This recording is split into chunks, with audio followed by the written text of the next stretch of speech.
Hello everyone, আজকে দেখাবো super duper easy একটা চকলেট কেক রেসিপি। কেকটা বানাতে প্রথমে নিয়ে নিচ্ছি ময়দা, তারপর এতে এক এক করে দিয়ে দিব বেকিং পাউডার, বেকিং সোডা এবং লবণ। এরপর নিয়ে নিচ্ছি কোকো পাউডার। আমি এখানে হাফ কাপের মতো কোকো পাউডার দিয়েছি, আপনি চাইলে একটু বেশিও নিতে পারেন। এখন সবগুলো ড্রাই ইনগ্রিডিয়েন্টকে আমি ভালো মতো মিক্স করে নিব। এরপর একটা বাটিতে নিচ্ছি ভেজিটেবল অয়েল, তারপর সেটাতে দিব 2টা ডিম, এরপর এটাতে দিব হচ্ছে ভ্যানিলা এসেন্স এবং টক দই।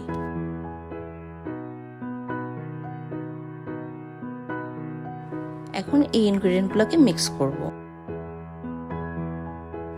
আগে যে ড্রাই ইনগ্রিডিয়েন্টগুলো ছিল ওটাতে আমি সুগার অ্যাড করিনি, এখানে আমি সুগার অ্যাড করে নিচ্ছি। এরপর এই ড্রাই ইনগ্রিডিয়েন্টগুলোর সাথে যে লিকুইড মিক্সটা ছিল সেটাকে আমি মিশিয়ে ভালো মতো ব্লেন্ড করে নিব।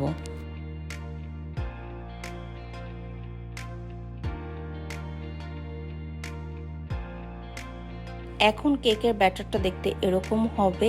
এরপর আমি এটাতে মিশিয়ে নিচ্ছি 1 কাপ ওয়ার্ম ওয়াটারের মধ্যে 1 বা 1.5 টিস্পুন কফি পাউডার। তারপর এটাকে আবার ভালো করে মিশাবো।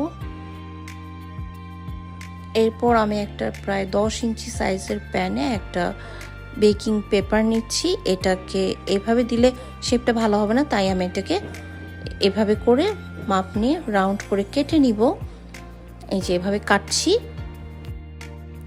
এটাকে এখন প্যানে আমি সেট করে নিলাম। এরপর এতে আমি দিয়ে দিচ্ছি ব্যাটারটা।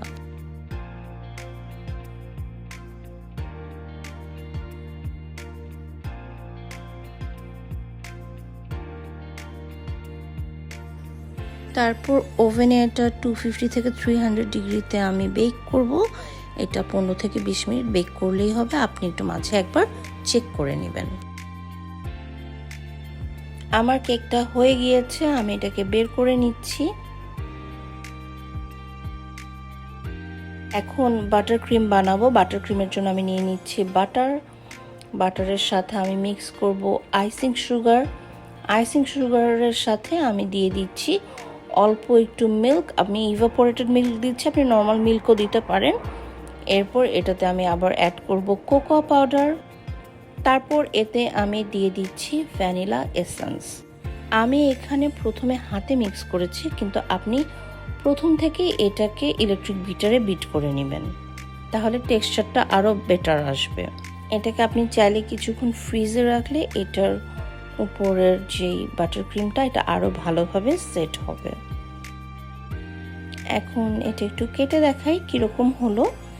আর আমি লাস্টে এটাও দিয়ে দিব যে সেট করার পর কাটলে দেখতে কীরকম লাগে। দেখতে মোটামুটি হলেও এটা কিন্তু খেতে সুপার ইয়ামি ছিল। সো আপনি অবশ্যই এটা বাসায় বানিয়ে দেখবেন।